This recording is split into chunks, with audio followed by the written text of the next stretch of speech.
오늘 우리에게 주신 하나님 말씀은 예레미야 애가 3장 19절에서 39절까지의 말씀입니다. 예레미야 애가 3장 19절에서 39절 말씀, 제가 가진 성경으로 구약 성경 1146면에 있습니다. 예레미야 3장 19절에서 39절 말씀을 우리 한 목소리로 봉독하도록 하겠습니다. 3장 19절부터 39절까지입니다. 시작. 내 고초와 재난 곧 쑥과 담즙을 기억하소서. 내 마음이 그것을 기억하고 내가 낙심이 되오나 이것을 내가 내 마음에 담아 두었더니 그것이 오히려 나의 소망이 되었사옴은 여호와의 인자와 긍휼이 무궁하심으로 우리가 진멸되지 아니함이니이다.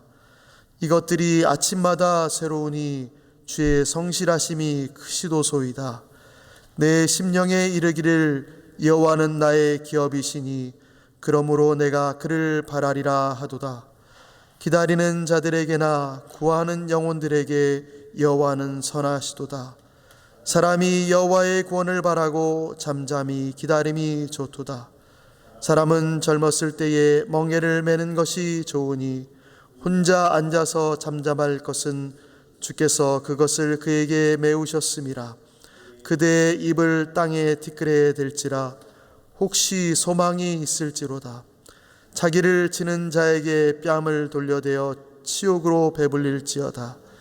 이는 주께서 영원하도록 버리지 아니하실 것임이며 그가 비록 근심하게 하시나 그의 풍부한 인자하심에 따라 긍휼히 여기실 것임이라. 주께서 인생으로 고생하게 하시며 근심하게 하심은 본심이 아니시로다. 세상에 있는 모든 갇힌 자들을 발로 밟은 것과 지존자의 얼굴 앞에서 사람의 재판을 굽게 하는 것과 사람의 송사를 억울하게 하는 것은 다 주께서 기쁘게 보시는 것이 아니로다. 주의 명령이 아니면 누가 이것을 능히 말하여 이루게 할 수 있으랴. 화와 복이 지존자의 입으로부터 나오지 아니하느냐. 살아있는 사람은 자기 죄들 때문에 벌을 받나니 어찌 원망하랴.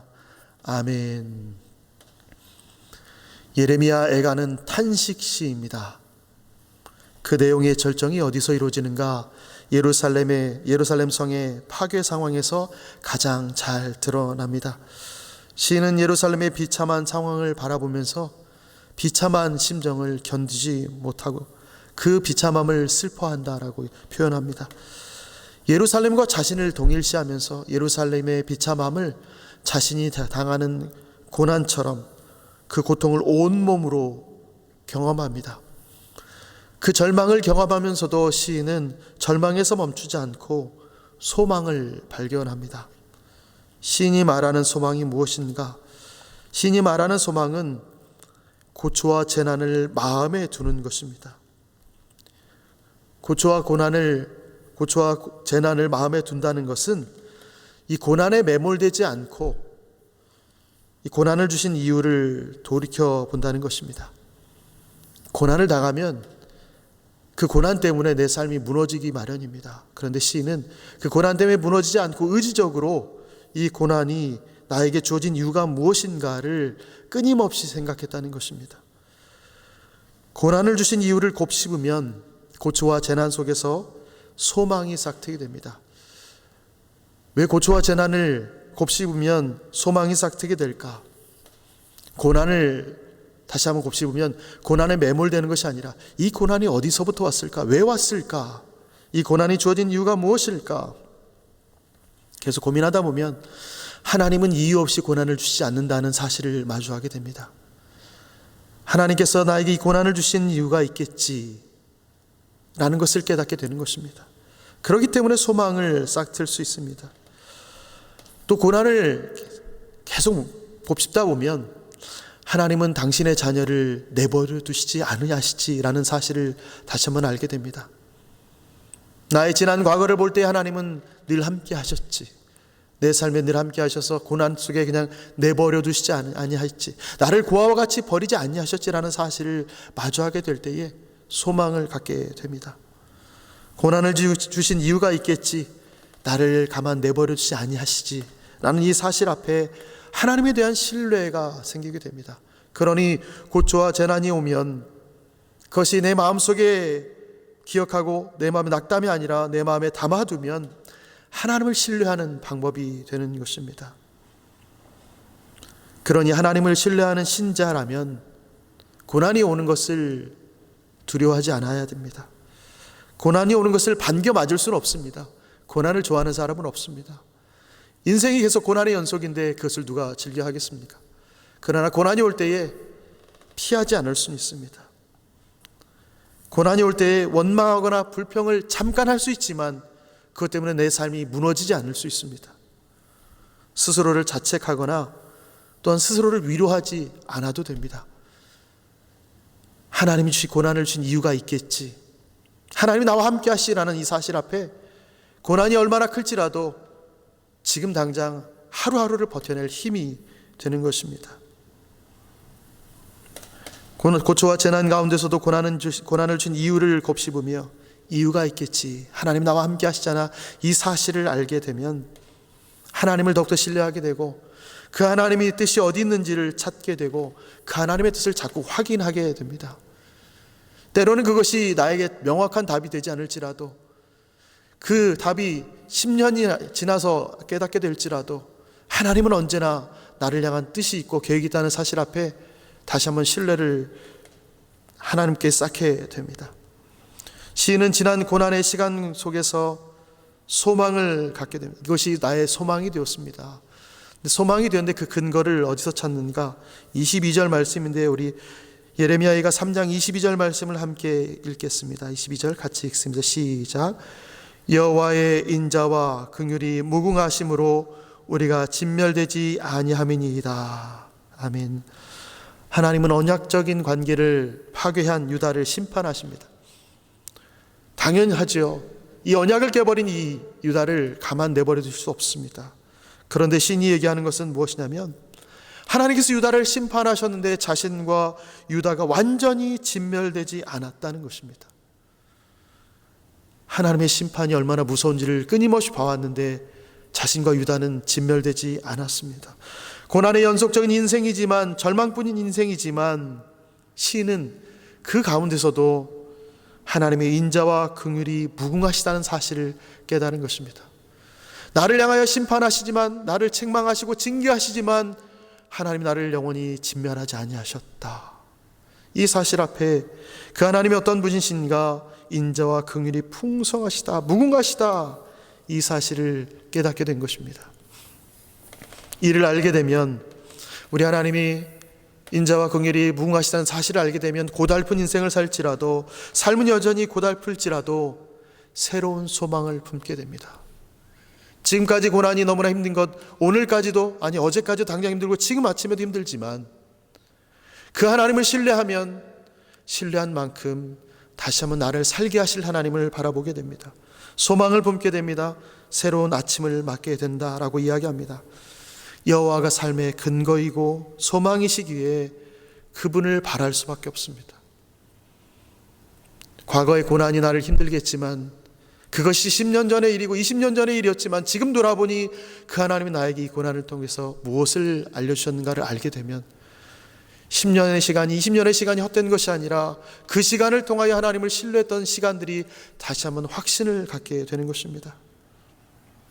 오늘 본문에서 시인은 하나님이 자기의 멍에를 메고 기다리는 자에게 선을 베푸시는 분이시다라고도 고백합니다.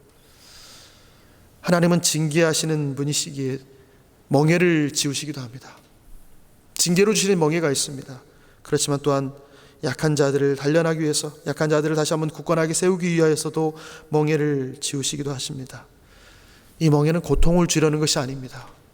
힘들게 하려는 것이 아닙니다. 이 징계를 통해서, 이 멍에를 통해서 바르게 돌이키라는 하나님의 사인입니다. 33절 말씀입니다. 우리 함께 33절 같이 읽어봅니다. 시작. 주께서 인생으로 고생하게 하시며 근심하게 하심은 본심이 아니시로다. 아멘. 이 사실을 깨닫는데 참 오래 걸린 제 인생의 가운데는 이 사실을 깨닫는데 참 오래 걸린 것 같습니다. 지금도 여전히 가끔은 하나님이 나를 괴롭게 하는 게 본심 같아 라고 말하고 싶을 때가 있습니다. 아니라는 것을 알지만 하나님이 늘 나를 괴롭히는 것 같아. 마치 제가 아들을 너무 사랑하는데 아들을 괴롭게 할 때가 있습니다. 그 아들이 힘들어하는 거 볼 때마다 내가 더 사랑한다는 것을 표현해주고 싶은 그런 인간적인 마음이 들 때가 있습니다. 아들이 힘들다고 손을 내밀면 바로 붙잡아주면 되는데 그 고통을 조금 견뎌보라고, 내가 이거를 이겨내야 된다라고 바라보면서 바로 손 내밀지 않을 때가 있습니다. 하나님이 우리에게 멍에를 주실 때에 너 힘들어서 쓰러져서 지쳐서 넘어져 있어라가 아니라 이것을 이겨내라고 기다리실 때가 있습니다. 힘들게 하시는 것이 아니라 내가 그 마음이 본심이 아니야. 너 이것을 이겨내야 돼. 하나님을 다시 한번 나를 신뢰하는 법을 가르쳐주는 방법으로 우리에게 주실 때가 있습니다. 징계는 무고한 사람을 괴롭게 하거나 고생시키려는 것이 아닙니다. 약한 자들을 돌보시고 억울한 자들의 송사를 신원해 주신 하나님의 공의에 대한 확신을 갖게 하는 것입니다. 하나님, 내 삶이 너무 힘듭니다. 저 사람은 편한 것 같은데요. 내 삶은 너무나 괴롭습니다. 저들은 너무 잘 풀리고 있는데요.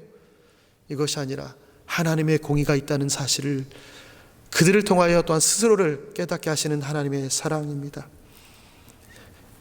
이 확신이 생기면 하나님의 공의로우심이 이 땅에 편만해진다는 사실을 확신하게 되면 우리는 이 땅에 살면서 원망을 점점 줄여가게 됩니다. 나만 힘든 것 같아. 하나님은 나를 사랑하시지 않나 봐. 이것이 아니라 하나님은 나를 여전히 사랑하고 계시고 이 세상에 불의한 것 같으나 하나님의 심판 가운데 공의가 드러날 거라는 확신 가운데에 하나님을 더욱 신뢰하게 됩니다. 신자는 시인처럼 여호와를 향한 절대적인 신뢰와 소망을 가진 자입니다. 우린 예수 그리스도를 나의 주와 구주로 믿고 따라가는 때부터, 그 시점부터 이미 하나님을 믿겠다고 고백한 자들입니다. 고난이 나를 낙심하게 하지만 그 속에서도 무궁한 여호와의 인자와 긍휼을 발견하는 자가 신자입니다. 그래서 믿지 않는 사람과 구별되는 것입니다. 여호와를 아직 찾지 못한 이들과 구별되는 것입니다. 삶이 어렵고 고난이 계속 올지라도 하나님을 아는 사람들의 삶이 평안 가운데 갈 수 있는 이유가 그것입니다. 우리의 삶이 그래서 여호와를 알지 못하는, 여호와를 찾는 이들에게 다르게 보이는 모습이기도 합니다. 복음성가 가사에 이런 가사가 있습니다. 어떠한 시련이 와도 수많은 유혹 속에도 신실하신 주님 약속만 붙들겠습니다 라는 고백이 있습니다. 이것이 신자의 고백입니다. 오늘 예레미야 애가의 저자는 그 하나님을 신뢰하면서 엎드립니다. 그분의 기업이 된다고, 자신의 기업이 된다라고 고백합니다. 우리의 삶도 그렇습니다. 오늘도 우리도 우리의 기업이 되신 주님을 바라면서 그분의 뜻을 고민하고 그분의 뜻대로 살아내는 하루가 되는 것이 우리 신자의 삶입니다. 오늘 하루도 우리에게 말씀하신 하나님 앞에 엎드리며 기업이 되신 주님을 바라면서 그분의 뜻대로 살아내는 오늘 하루가 되시기를 예수님의 이름으로 축원합니다. 아멘. 하나님, 오늘도 우리는 한 걸음 하나님을 신뢰하는 자리로 나아갑니다. 세상이 두렵고 또한 세상이 우리를 향하여서 비난하고 조롱할지라도, 우리를 넘어뜨리려 할지라도, 원망이 생길지라도 여전히 우리 신실하신 하나님을 바라봅니다. 주께서 우리를 이끄시고 붙드시고 인도하신 것이 지금까지의 삶인데, 이 삶을 붙드시고 인도하시고 이끄신 하나님을 다시 한번 신뢰하며 오늘도 붙으실 것을 바라보고 내일도 이끄실 것을 신뢰하며 우리의 삶을 붙들어 주실 하나님을 바라보면서 오늘 하루도 기업이 되신 주님을 바라고 그분의 뜻대로 살아내는 오늘 하루가 될 수 있도록 우리의 삶을 붙들어 주옵소서. 우리 마음의 간절한 소원들을 내려놓고 주 앞에 엎드립니다. 이 간절한 소원들을 하나님의 때에 응답하여 주시고 반드시 응답됨을 확인하게 하시며 또한 우리 자녀들과 우리 가족들이 모두 예수 안에서 하나 되어 하나님 주신 평강 안에서 살아내는 매일의 삶이 될 수 있도록 인도하여 주옵소서. 이 단식의 소리가 기쁨이 되고 위로가 되고 소망이 되는 그날까지 하나님을 신뢰하며 나아가는 우리 모두 되도록 인도하여 주옵소서. 감사드리며 예수님의 이름으로 기도합니다. 아멘.